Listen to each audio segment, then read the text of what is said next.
ಅಂದರೆ ಮನುಷ್ಯನ ಶರೀರದುದ್ದಕ್ಕೂ ಕೂಡ ಗ್ರಹಗಳನ್ನು ವಿಂಗಡಣೆ ಮಾಡಿರ್ತಕ್ಕಂಥದ್ದಾಗಿದೆ. ನಮ್ಮ ಎಲ್ಲ ಬದುಕಿನುದ್ದಕ್ಕೂ ಬೇಕಾಗಿರ್ತಕ್ಕಂಥ ಎಲ್ಲ ಸುಖ ಭಾಗ್ಯಾದಿಗಳನ್ನು ಕೊಡ್ತಕ್ಕಂಥ ಭೂಮಿಪುತ್ರನಾಗಿರ್ತಕ್ಕಂಥವನು ಕುಜನು.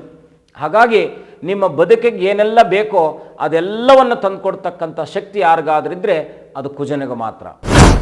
ಸರ್ವಮಂಗಳಕರನಾಗಿರ್ತಕ್ಕಂಥವನು, ಎಲ್ಲವನ್ನು ತಿಳಿಸಿಕೊಡ್ತಕ್ಕಂಥವನು, ನಿಧಾನವಾಗಿ ನಮ್ಮ ಕೆಲಸ ಕಾರ್ಯಗಳಲ್ಲಿ ತನ್ನ ಹಿಡಿತವನ್ನು ಇಟ್ಟುಕೊಂಡು ನಿರಂತರವಾಗಿ ಏನು ಬೇಕೋ ಅದನ್ನು ಆಯಾಯ ಸಮಯಕ್ಕೆ ಯಾರು ಒಳ್ಳೆಯವರು ಯಾರು ಕೆಟ್ಟವರು ಇದೆಲ್ಲವನ್ನು ಕೂಡ ನಿಜರೂಪವನ್ನು ತೋರಿಸಿಕೊಡುವಂಥ ಗ್ರಹ ಶನಿಗ್ರಹ ಆಗಿರ್ತಕ್ಕಂಥವನಾಗಿರ್ತಾನೆ. ಸಂತಾನಕ್ಕೆ, ದೇಹದ ಭುಜಗಳಿಗೆ, ಮುಖ್ಯವಾಗಿ ಸಂಬಂಧಗಳಿಗೆ, ತಂದೆ ತಾತ ಮುತ್ತಾತ ಈ ಎಲ್ಲರ ಕಾರಣೀಭೂತನಾಗಿರ್ತಕ್ಕಂಥದ್ದು ಮಾಯಾ ಜಗತ್ತು. ಈ ಜಗತ್ತನ್ನು ಆಳಬೇಕಾದ್ರೆ ರಾಹುವಿನ ಪ್ರಭಾವ ಇದ್ದಂಥವನು ಹೇಗೆ ಬೇಕಾದರೂ ಕೂಡ ಆ ರಾಜ್ಯಭಾರವನ್ನು ಮಾಡುವಂತಹ ಶಕ್ತಿ ಇರ್ತಕ್ಕಂಥವನಾಗಿರ್ತಾನೆ.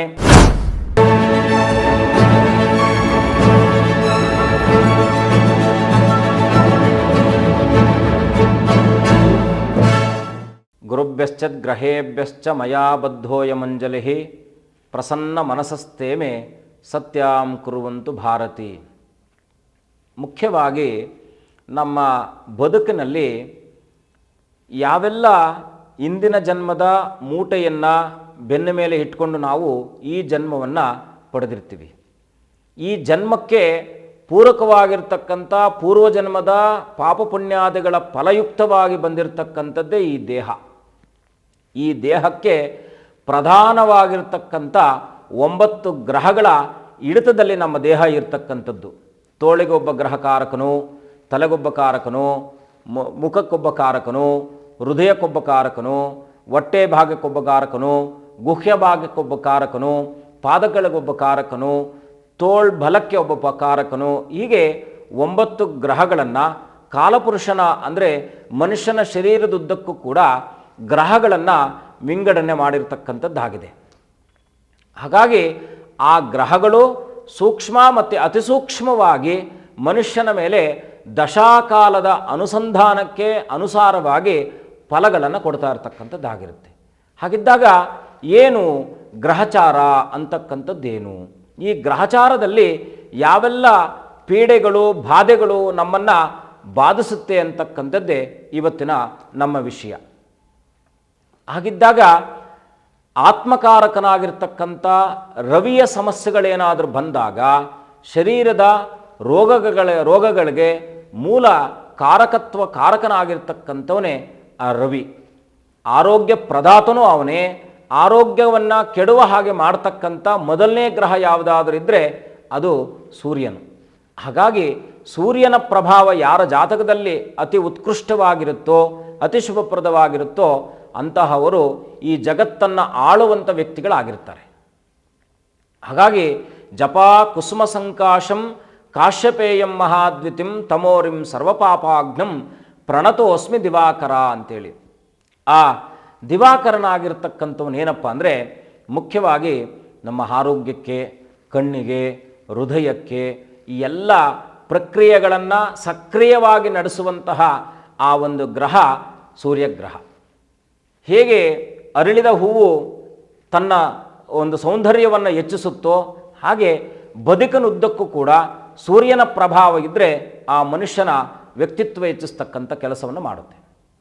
ಇನ್ನು ಚಂದ್ರನನ್ನು ತಗೊಂಡಾಗ ದದಿಶಂಕ ತುಷಾರಾಭಂ ಕ್ಷೀರೋಧಾರಣವ ಸಂಭವಂ ನಮಾಮಿ ಶಶಿನಂ ಸೋಮಂ ಶಂಭೋರ್ ಮುಕುಟಭೂಷಣಂ ಅಂತೇಳಿ ಮುಕುಟಪ್ರಾಯನಾಗಿರ್ತಕ್ಕಂಥ ಚಂದ್ರನು ಮನಃಕಾರಕನಾಗಿರ್ತಾನೆ.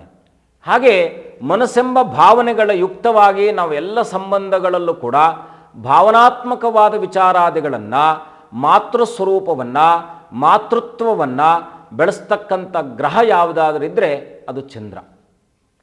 ಇನ್ನು 3ನೇ ಗ್ರಹ ಕುಜನು. ಧರಣಿ ಗರ್ಭ ಸಂಭೂತಂ ವಿದ್ಯುತ್ಕಾಂತಿಂ ಸಮಪ್ರಭಂ ಕುಮಾರಂ ಶಕ್ತಿಹಸ್ತಂಚ ಮಂಗಳಂ ಪ್ರಣಮಾಮ್ಯಹಂ ಅಂತೇಳಿ ಅಂಗಾರಕನು ಮುಖ್ಯವಾಗಿ ರಕ್ತಕಾರಕನಾಗಿರ್ತಾನೆ. ಚಂದ್ರನೂ ರಕ್ತಕಾರಕನಾಗಿದ್ದರೂ ಕೂಡ ಮುಖ್ಯವಾಗಿ ಸಂಬಂಧಗಳಿಗೆ ಕಾರಣೀಭೂತನಾಗಿರ್ತಕ್ಕಂಥವನು ಕುಜನಾದುದರಿಂದ ನಮ್ಮ ಎಲ್ಲ ಬದುಕಿನುದ್ದಕ್ಕೂ ಬೇಕಾಗಿರ್ತಕ್ಕಂಥ ಎಲ್ಲ ಸುಖ ಭಾಗ್ಯಾದಿಗಳನ್ನು ಕೊಡ್ತಕ್ಕಂಥ ಭೂಮಿಪುತ್ರನಾಗಿರ್ತಕ್ಕಂಥವನು ಕುಜನು. ಹಾಗಾಗಿ ನಿಮ್ಮ ಬದುಕಿಗೆ ಏನೆಲ್ಲ ಬೇಕೋ ಅದೆಲ್ಲವನ್ನು ತಂದುಕೊಡ್ತಕ್ಕಂಥ ಶಕ್ತಿ ಯಾರಿಗಾದ್ರಿದ್ರೆ ಅದು ಕುಜನಿಗೆ ಮಾತ್ರ. ಇನ್ನು 4ನೇ ಗ್ರಹವಾಗಿರ್ತಕ್ಕಂಥದ್ದು ಬುಧನು. ಅದರಲ್ಲೂ ಕೂಡ ರಾಜ, ತಂದೆ, ತಾಯಿ, ಮಗ, ಇನ್ನು ಮುಖ್ಯವಾಗಿ ರಾಜಕುಮಾರನಾಗಿರ್ತಕ್ಕಂಥವನು ಯಾರಪ್ಪ ಅಂದರೆ ಬುಧನು. ಮುಖ್ಯವಾಗಿ ಕುಜನು ಸೇನಾಧಿಪತಿ ಆದರೆ ಬುಧನು ರಾಜಕುಮಾರನಾಗಿರ್ತಾನೆ. ಹಾಗಿದ್ದಾಗ ಮುಖ್ಯವಾಗಿ ಪ್ರಿಯಂಗು ಕುಳಿಕಾಶ್ಯಾಮಂ ರೂಪೇಣ ಪ್ರತಿಮಾಂ ಬುಧಂ ಸೌಮ್ಯಂ ಸೌಮ್ಯಗುಣೋಪೇತಂ ತಂಬುಧಂ ಪ್ರಣಮಾಮ್ಯಹಂ. ರೂಪ ಲಾವಣ್ಯಗಳಿಗೆ, ಜ್ಞಾನಕ್ಕೆ ಮತ್ತು ಸೋದರ ಮಾವನಿಗೆ ಸಂಬಂಧಗಳನ್ನು ಬೆಸೆಯಲಿಕ್ಕೆ ಮುಖ್ಯ ಕಾರಣೀಭೂತರಾಗಿರ್ತಕ್ಕಂಥವನು ಬುಧನು. ಆನಂತರ ಬರ್ತಕ್ಕಂಥದ್ದು ಗುರುವು ದೇವಾನಾಂಚ ಋಷೀನಾಂಚ ಗುರುಂ ಕಾಂಚನ ಸನ್ನಿಭಂ ಬುದ್ಧಿಭೂತಂ ತ್ರಿಲೋಕೇಶಂ ತಂ ನಮಾಮಿ ಬೃಹಸ್ಪತಿಂ ಅಂತೇಳಿ ಎಲ್ಲ ಬುದ್ಧಿ ವಿಭೂತಿಕರವಾಗಿ ನಮ್ಮ ಬದುಕಿನುದ್ದಕ್ಕೂ ಕೂಡ ಜ್ಞಾನವನ್ನು ಫಸಲಿಸುತ್ತಾ ಯಾವೆಲ್ಲ ಕೆಲಸ ಕಾರ್ಯಗಳನ್ನು ಮಾಡಬೇಕು, ದೇಹದ ಸೌಷ್ಠತೆ, ದೇಹ ವೃದ್ಧಿ, ಚಲನೆ ವಲನೆ ಎಲ್ಲದಕ್ಕೂ ಕೂಡ ಕಾರಣೀಭೂತನಾಗಿರ್ತಕ್ಕಂಥವನು ಗುರುವಿನ ಪಾತ್ರ ಬಹಳ ಮಹತ್ತರವಾಗಿರ್ತಕ್ಕಂಥದ್ದಾಗಿರುತ್ತೆ. ಇನ್ನು ಶುಕ್ರನು ಹಿಮಕುಂದ ಮೃಣಾಲಾಭಂ ದೈತ್ಯಾನಾಂ ಪರಮಂ ಗುರುಂ ಸರ್ವಶಾಸ್ತ್ರ ಪ್ರವಕ್ತಾರಂ ಭಾರ್ಗವಂ ಪ್ರಣಮಾಮ್ಯಹಂ. ನಮಗೆ ಶಾಸ್ತ್ರದ ಮಹತ್ವ ಎಷ್ಟಿರುತ್ತಪ್ಪ ಅಂದರೆ ಯಾವುದೇ ಕೆಲಸವನ್ನು ಮಾಡಬೇಕಾದರೂ ಕೂಡ ಒಬ್ಬ ಕ್ಯಾಮ್ರಾಮನ್ಗೆ ಕ್ಯಾಮ್ರಾವನ್ನು ಹ್ಯಾಂಡಲ್ ಮಾಡುವುದು ಹೇಗೆ ಅಂತಕ್ಕಂಥದ್ದು ಗೊತ್ತಿದ್ದರೆ ಮಾತ್ರ ಅದನ್ನು ನಾವು ಹ್ಯಾಂಡಲ್ ಮಾಡಲಿಕ್ಕಾಗುತ್ತೆ. ಹಾಗೆ ಒಬ್ಬ ಚಾಲಕನಿಗೆ ಗಾಡಿಯನ್ನು ಹೇಗೆ ಚಲನೆ ಮಾಡಬೇಕಂತಕ್ಕಂಥದ್ದು ಗೊತ್ತಿದ್ದರೆ ಮಾತ್ರ ಅದನ್ನು ಚಾಲನೆ ಮಾಡಲಿಕ್ಕೆ ಸಾಧ್ಯವಾಗುತ್ತೆ. ಹಾಗೆ ಬದುಕಿನುದ್ದಕ್ಕೂ ಕೂಡ ನಿತ್ಯ ನಿರಂತರವಾಗಿ ಹಿಮವಾಗಿ ಅಣುವಾಗಿ ಕಣುವಾಗಿ ಬೆರೆಯುವಂತಹ ಶಕ್ತಿ ಯಾರಿಗಾದ್ರಿದ್ದರೆ ಅದು ಶುಕ್ರನಿಗೆ ಮಾತ್ರ. ನಿಮ್ಮ ಶುಕ್ರದಶೆ ಬಂದಾಗ ಬದುಕಿನುದ್ದಕ್ಕೂ ಕೂಡ ಕಟ್ಪಟ್ಟಂಥ ಎಲ್ಲ ಕಡುಕಷ್ಟಾದಿಗಳು ಕೂಡ ನಿವೃತ್ತಿಯಾಗಿ ಸುಖ ಭಾಗ್ಯಾದಿಗಳನ್ನು ಅನುಭವಿಸಿರುವಂತಹ ಅದೆಷ್ಟೋ ಉದಾಹರಣೆಗಳು ಶುಕ್ರಾಚಾರ್ಯರು ಸಾಕ್ಷಾತ್ ಮೃತ್ಯುಂಜಯ ಸಮಾನನಾಗಿರ್ತಕ್ಕಂಥ ಮಾರ್ಕಂಡೇಯ ಋಷಿಗಳಿಗೆ ಅಮೃತ ಸಮಾನವಾಗಿರ್ತಕ್ಕಂಥ ಸಂಜೀವಿನಿ ಮಂತ್ರವನ್ನು ಕೊಟ್ಟಿರ್ತಕ್ಕಂಥವರು ಆ ಶುಕ್ರಾಚಾರ್ಯರು. ಬದುಕಿನುದ್ದಕ್ಕೂ ಕೂಡ ಸಂಜೀವಿನಿಯುಕ್ತವಾಗಿರ್ತಕ್ಕಂಥ ಅಮೃತ ಸಮಾನವಾದಂಥ ಬದುಕನ್ನು ಕೊಡ್ತಕ್ಕಂಥದ್ದು ಶುಕ್ರಗ್ರಹ. ಆನಂತರದಲ್ಲಿ ಬರ್ತಕ್ಕಂಥದ್ದು ಶನಿ. ನೀಲಾಂಜನ ಸಮಾಭಾಸಂ ರವಿಪುತ್ರಂ ಯಮಾಗ್ರಜಂ ಛಾಯಾ ಮಾರ್ತಾಂಡ ಸಂಭೂತಂ ತಂ ನಮಾಮಿ ಶನೈಶ್ಚರಂ ಅಂತೇಳಿ ಶನಿ ಅಂದರೆ ಸರ್ವಮಂಗಳಕರನಾಗಿರ್ತಕ್ಕಂಥವನು, ಎಲ್ಲವನ್ನು ತಿಳಿಸಿಕೊಡ್ತಕ್ಕಂಥವನು, ನಿಧಾನವಾಗಿ ನಮ್ಮ ಕೆಲಸ ಕಾರ್ಯಗಳಲ್ಲಿ ತನ್ನ ಹಿಡಿತವನ್ನು ಇಟ್ಟುಕೊಂಡು ನಿರಂತರವಾಗಿ ಏನು ಬೇಕೋ ಅದನ್ನು ಆಯಾಯ ಸಮಯಕ್ಕೆ ಯಾರು ಒಳ್ಳೆಯವರು ಯಾರು ಕೆಟ್ಟವರು ಇದೆಲ್ಲವನ್ನು ಕೂಡ ನಿಜರೂಪವನ್ನು ತೋರಿಸಿಕೊಡುವಂಥ ಗ್ರಹ ಶನಿಗ್ರಹ ಆಗಿರ್ತಕ್ಕಂಥವನಾಗಿರ್ತಾನೆ.